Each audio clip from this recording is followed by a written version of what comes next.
Quelques chiffres aussi, parce que c'est important de fixer un peu quand même les idées sur le sujet. Alors, ils peuvent être tous discutés, ces chiffres, hein, parce que la réalité, c'est quand même pas facile de les mesurer. Et nous, on a fait une centaine de visites mystères, donc on a commencé à mesurer une partie de ces chiffres. Il y a des études qui peuvent avoir des chiffres un peu différents, mais enfin, globalement, c'est la tendance qu'il faut remarquer pour savoir si c'est impactant ou pas. La première, c'est le flux, en fait. C'est la fréquentation de vos points de vente, des points de vente, en fait, qui a dramatiquement chuté. Hein. Alors, est-ce que le 1,4 est le bon chiffre ou pas? Je pense qu'il ne doit pas être très loin de ça. Mais ce qui est important à comprendre, c'est qu'en quelques dizaines d'années, le nombre de visites d'un client pour acheter un véhicule est passé environ de 5 visites à 1,4, 1,5, 1,7 en fonction des études, visites en showroom. Et ça, tout le monde, tous les professionnels de la distribution l'observent. Hein. Et là, il faut faire mouche. S'il vient une fois, il faut faire mouche en une fois. On n'a pas la chance de pouvoir faire une deuxième tentative.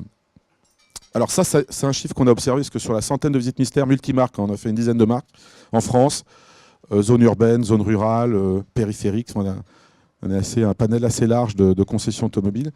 C'est un chiffre qui nous a surpris. Hein. C'est 15% aujourd'hui des conseillers demandent si une configuration Internet a été faite. Donc on voit bien le delta, l'écart qui existe entre on va dire l'expérience client et le démarrage de son expérience d'achat sur Internet et la capacité des équipes commerciales à s'intégrer dans ce parcours client. En tout cas, on a assuré un parcours client sans couture et donc de reprendre simplement une configuration Internet faite par un client. C'est pas évident. En plus, techniquement, il n'y a pas beaucoup de constructeurs qui le font. Encore une reprise intégrale de la configuration client et de redémarrer le projet du client à partir de ce qu'il a déjà fait chez lui.